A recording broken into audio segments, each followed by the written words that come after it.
Fala pessoal, tudo bem com vocês? Graça e paz. Hoje nós vamos falar também de um tema muito interessante para a sua vida. Qual que é o tema? Cristãos na atualidade. Olha, é um tema muito interessante. Basicamente, como você viveu o evangelho na nossa cultura é algo bem extraordinário. Eu já queria deixar aqui para você um convite para você se inscrever aqui no nosso canal, já deixar o seu like, já compartilhar com as pessoas, porque isso ajuda muito o nosso canal. Também nos siga lá nas nossas redes sociais, @DiegoSantos11, vou deixar aqui embaixo o nosso Facebook, o da Andresa também vai estar aqui embaixo. Então nos siga lá e vamos embora pro vídeo, porque Deus quer falar com você, amém?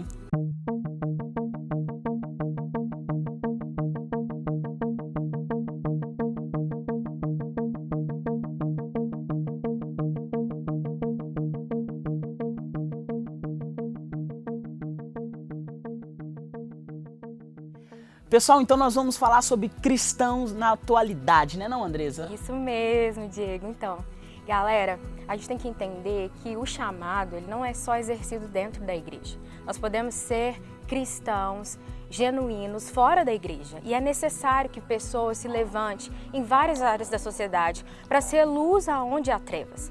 Então, se você é um médico, um engenheiro, um arquiteto, estude. Isso é muito importante a gente frisar isso, né, Diego? Claro. Hoje, nos nossos dias, a gente precisa, há uma carência no mundo de hoje de pessoas cristãos que têm os mesmos princípios que os nossos, né, de um cristão verdadeiro, de um cristão genuíno, das bases da fé cristã, ser geradas também não só dentro das nossas igrejas, mas também fora delas. A gente tem que atingir todas as áreas da sociedade. A gente precisa de pessoas que levem o evangelho através das profissões, através das artes, através da cultura. A gente precisa disso, Diego. A gente precisa. É necessário que a igreja se levante como uma avivalista.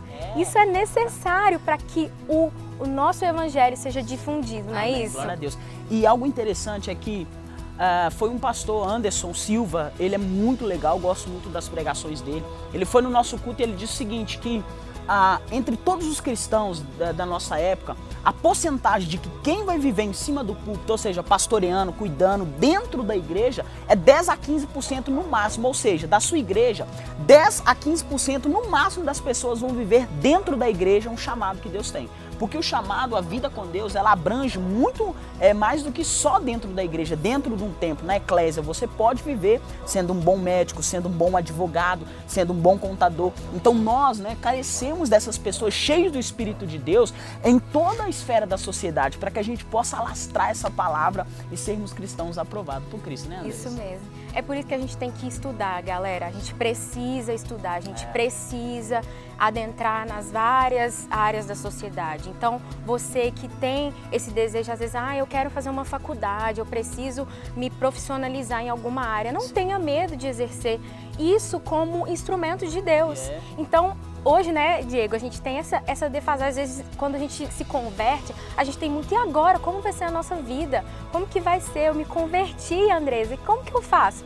Mas, às vezes, a gente tem essa perspectiva de que quando a gente é cristão, a gente tem que abandonar o resto, vamos dizer assim, o resto das nossas vidas. Então, é por isso que se você tem esse desejo de fazer uma faculdade, de se especializar, de se profissionalizar em vários dos âmbitos, por favor, exerça, por favor, faça, sonhe, vá, faça uma faculdade, porque precisamos cristãos mesmo, cristãos que vão exercer com excelência aquilo que Deus o confiou através das artes, através das profissões. Precisamos disso. E um exemplo interessante, Andresa, é que se você pegar um cristão jovem hoje, da nossa idade mais ou menos, e for debater com ele qualquer assunto, o cara não sabe. Ele só sabe falar de Moisés e Abraão, mas nada mais ele não sabe conversar sobre política, sobre história, sobre essas questões ideológicas. Por exemplo, deixa eu te fazer uma pergunta.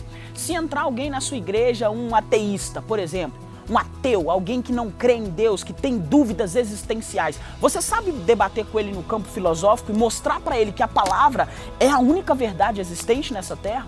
Você sabe debater com uma pessoa que crê em outros deuses, um panteísta, por exemplo, de que existe apenas um Deus? Você sabe provar para ele a existência da sua fé? E lá em Pedro, ele vai dizer o seguinte, gente, estejam prontos para responder a todos aqueles que pedirem a razão da sua fé. Esse texto responder é apologia, ele diz de apologética, defender, no caso, argumentar, contra-argumentar. Você precisa estar preparado para qualquer embate teológico, filosófico, qualquer coisa. Você tem que estudar, meu querido, não é não, André? É verdade. E sermos críticos, porque hoje, até mesmo dentro das nossas igrejas, nós temos tido palavras que não são embasamento bíblico. Então é por isso que você precisa não só buscar campos, né, de filosofia, de sociologia, de estudar, de conhecer as artes, mas também aprofundar até mesmo da própria palavra, porque nós temos muito negligenciado, nós temos muito deixado de lado, temos nos influenciado por N coisas, por várias culturas, mas não a palavra do Senhor. Então, por favor, estude a Bíblia, seja racional é entender qual é a minha fé, como é exercer a minha fé, como é ser um cristão, como é seguir a palavra de Deus, como é exercer de fato um ministério que foi confiado a nós como igreja. Então, você, querido, precisa estudar. É necessário que pessoas maduras, cristãos maduros, gerem outros cristãos maduros. Então, você precisa entender que essa responsabilidade não é só minha e nem do Diego, mas é de você também que está aí. Pessoal, então falando sobre esse tema de como ser um cristão na atualidade, vivendo, né, à base do conhecimento, ser alguém diferenciado do místico, né, aquela pessoa que vive só do sobrenatural, não que isso seja bom, mas vocês me entendem. Eu quero deixar aqui um livro muito interessante para você que tem esse desejo de crescer nessa área do conhecimento, nessa área de viver o evangelho nas faculdades, etc. É um livro que me moeu, cara, me detonou. Ele chama Como... Não, errado. Não corta, né? Como eu ia falar do meu livro, eu ia falar do meu livro, né?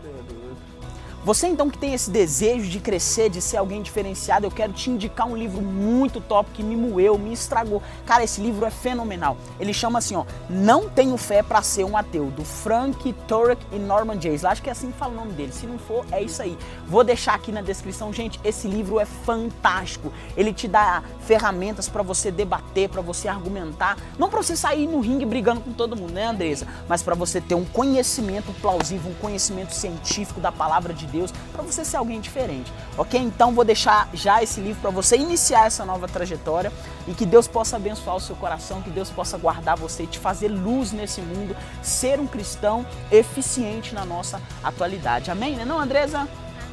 Eu agradeço a Andressa por participar com a gente desse vídeo. Ela é serva de Deus, conheço ela há bastante tempo. Ela é uma mulher que tem um coração de Deus, um coração de ir pra fora. É uma advogada, gente. Se você precisa de causas jurídicas, contrate ela. Então, assim, Deus abençoe você e compartilhe esses nossos vídeos, porque tem pessoas precisando ouvir isso que a Andressa falou com a gente aqui nessa manhã, ok? Até uma próxima, Andressa. Até. Brigadinho e é isso. Falou. Tchau, gente.